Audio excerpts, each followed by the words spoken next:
Ronda McKinney, week 10, final exam, head to toe assessment. This is our patient today, Karen.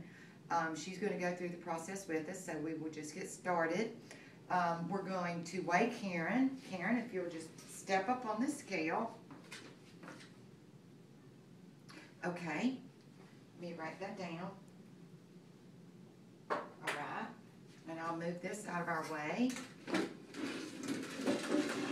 And now, if you'll just stand right here, we'll just measure how tall you are.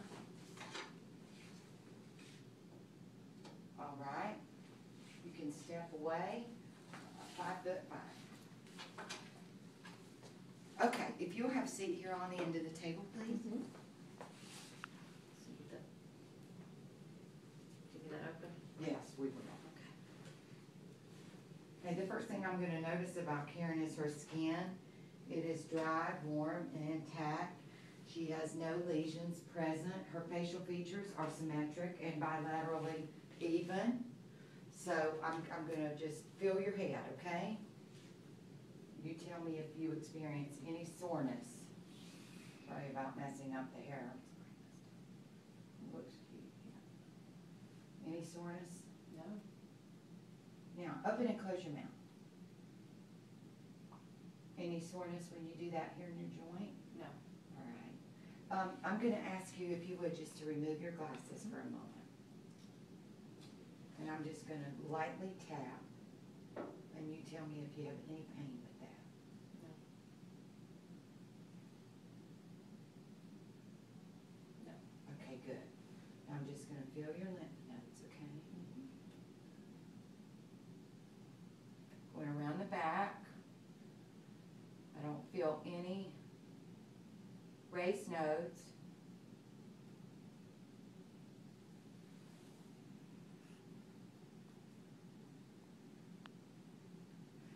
And the woman, when you conduct a breast exam, you would also be feeling for lymph nodes in the axilla area all the way up into the tail of Spence, but we're not going to do that, okay? All right, you can put your glasses back on if you want. And just for the sake of the video, we're going to pretend that in front of you is a Snellen eye chart. If you will just read to me the line that you can see the best. Okay. Let me get you something to cover your one eye with. Okay. If you'll alternate and cover one eye and then the other. All right. AZPDO4. Okay. PWA06. So that looks like it's going to be about 20/40 in each eye. Okay, good. All right, I'm going to just take this pen light and just shine it in your eyes, okay? Look kind of over my shoulder. Don't watch the light. I'm going to...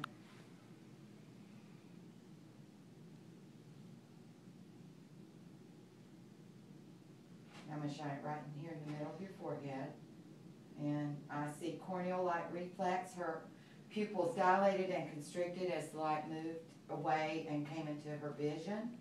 Now I'm going to pretend that this is my ophthalmoscope, and at that point I would look into the patient's eyes bilaterally, one and then the other, touching my head almost to hers, and what I would be looking for is the vascularity of the retinal field to make sure that there is good vessels and good blood flow. I would be looking at the optic disc to make sure it had the little shiny spot in it, and the macula should be placed 2 discs laterally of the optic disc. And for the sake of this exam, we're going to say that her eyes are normal bilaterally. So now I'm going to take the otoscope and just check your ears, okay? And as I'm noticing the outside of her ears, I don't note any deformities. Is this sore? No. Any soreness when I do this? No. All right, I'm going to look inside her ear, and let me put one of these little things on here.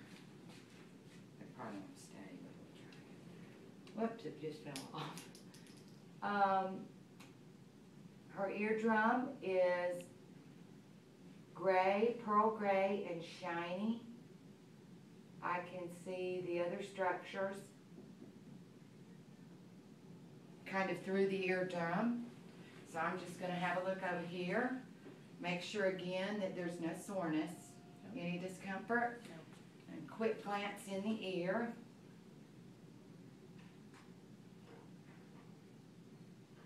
And again, this eardrum is pearl gray. There is no tear or anything to indicate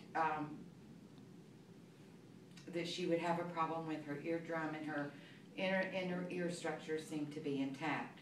Now, Karen, I'm going to stand over here, but I'm going to cover your ear, okay? I'm going to kind of push this in. Okay. Now I'm going to say a word, and I want you to repeat it to me. Okay. Airplane.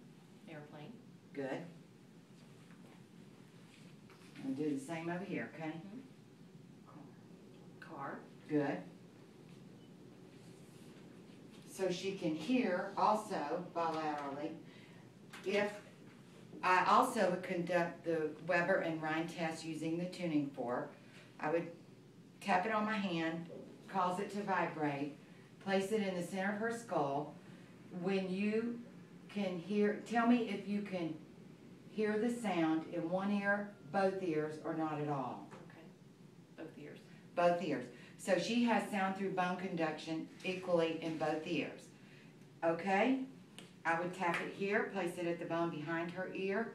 Tell me when the sound stops. Okay, now. Good. We're going to repeat it in this ear.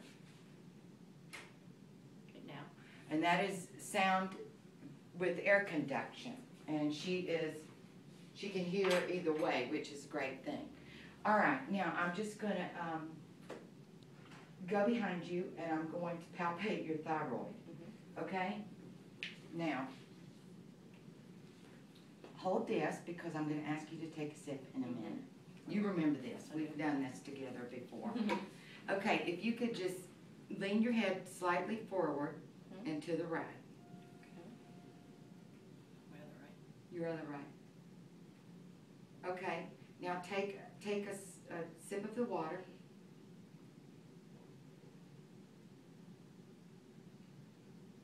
Did you swallow?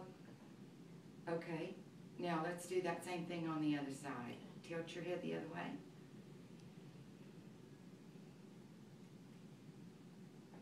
And when she swallows, I can feel movement up and down, but her thyroid is not actually palpable, which is a good thing. Nor do I feel any nodules on her thyroid. Okay, I'm just going to have a look in your nose, okay? I'm just going to close one side and ask you to sniff. She has clear patency. Normally we do not check optic nerve 1, which is olfactory, unless the patient states that they have a problem smelling, in which case I would ask her to close her eyes and give her two smells to smell. But since she didn't indicate that, we're not going to do that. So if you could just tilt your head back a little bit. And I can see that her nasal mucosa is pink and moist. I see no septal deviation. Okay, now if you could open your mouth as wide as you can. All right, her teeth are intact. Can you stick your tongue out? Her tongue is out to the midline. Now say ah. Her uvula and soft palate rise to the middle. Could you do it again? Good. All right. Now, I hate to do this to you. Open your mouth one more time. Gag reflex is intact. I'm so sorry. All right. Very good. Okay. We're going to move on now. And I'm going to untie your gown. Okay? Okay? What I'm doing back here, you know what? Do you mind to just turn where she could maybe get? Okay. Okay. Now, what I'm going to do is I'm going to place the ball of my hand on her lung fields, and I'm going to ask her to repeat the number 99. Okay. 99, 99, 99, 99, 99,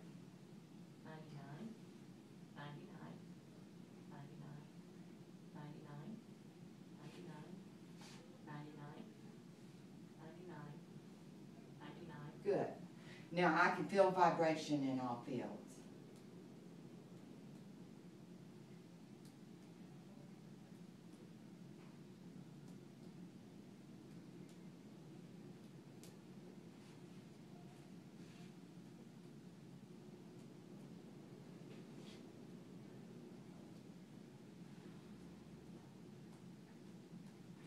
Okay, good. Now I'm going to auscultate. All right, take a deep breath.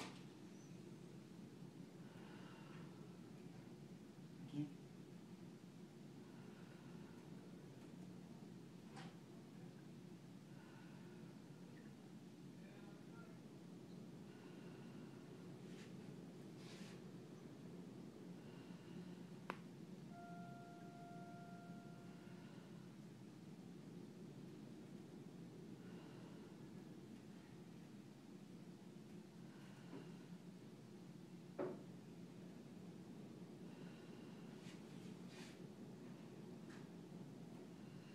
Good. Her lungs are clear to auscultation bilaterally. Now, Karen, I'm gonna place my hand here on the costovertebral angle. I'm gonna hit my own hand, and I want you to tell me if that causes you any pain. No. Okay. No. All right. Good. That would indicate probably that she has something going on with her kidneys if she experienced pain in those areas. Okay. Can you turn back, please? And now I'm going to assess her lungs anteriorly.